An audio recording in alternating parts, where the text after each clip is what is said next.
If December 15th wasn't already marked on your calendar, now is the time to do it. Yes, the Crusaders will be taking on the Bonnyville Pontiacs in Vermilion.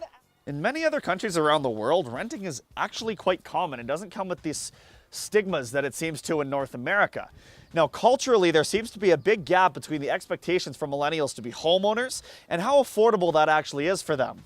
And that's sending many of them away from the housing market and back to work. After FC Edmonton folded at the end of the 2017 season, there was some talk around the city that they might be making a push towards the Canadian Premier League, which starts up this spring. Now, if they're going to do that, this Clark Stadium dispute is what they hope is the last thing that stands in front of them, making one last kick at saving their franchise. The winner of Canada's most rider-friendly community will be awarded $30,000, which Mayor Albers says he plans on using for tourism to bring more riders to Lloyd. And he also has a message for the mayor of Drumheller. The Western Hockey League pays for 1 year of post-secondary education for every year that a player spent in the league. And after 5 years spent with the Medicine Hat Tigers, that's a big part of the reason Ty Stanton decided to come home to Edmonton. Thanks, guys. The first International Women's Day took place in 1911, and after more than a century of work, the movement is still ongoing.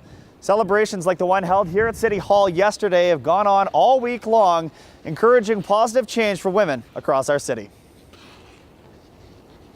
Just like me, students had the opportunity to experience the adverse effects alcohol has on your body that could lead to a motor vehicle incident, which they say is far more impactful than just looking at a picture or reading stats. Johnny Manziel, when he takes the field for the Montreal Alouettes, in Game 1, will throw for 350-plus yards, and at the end of the Canadian Football League season, he will have a top 5 performance in terms of passing touchdowns.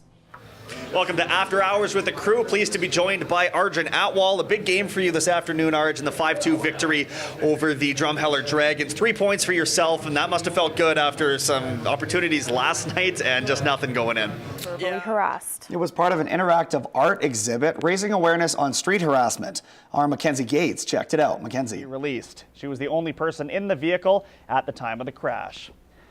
Based on 2017 statistics for the Crime Severity Index, North Battleford is atop the list for communities over a population of 10,000 in Canada. Matthew Churchill has more on what that means for the city.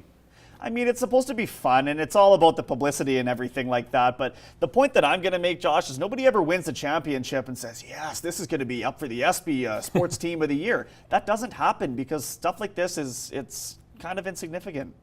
Chinese culture is celebrating the Year of the Dog this year, and this week residents of the Chinese Seniors Lodge were paid a special visit to help bring in the new year. Not only is it a 7 p.m. game followed by the afternoon start, but then you've got a North Division opponent one night, a South the next. Is there any added preparation you guys have to do for that?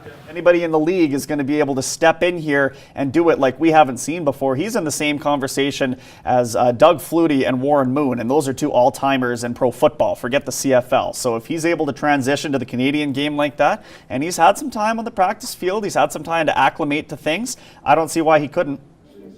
Another public hearing similar to this one will be held in April, and that will likely be the last opportunity for public input on the project. Brenden, are there any specific areas of concern voiced by the residents? Yeah, the intersection at 149th Street and Stony Plain Road seems to be the one people are most concerned about. Now, the city has a couple plans outlined.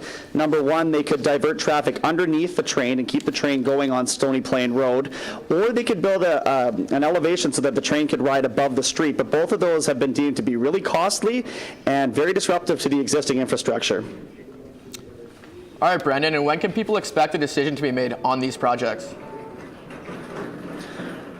Well, the city's going to take some time to consider the comments that were made, both at this meeting and at the next one. But they do have a timeline in which they want to get this all taken care of by, and they want to get construction plans sorted out in the summer. So that likely means at that next meeting, some decisions are going to have to be made.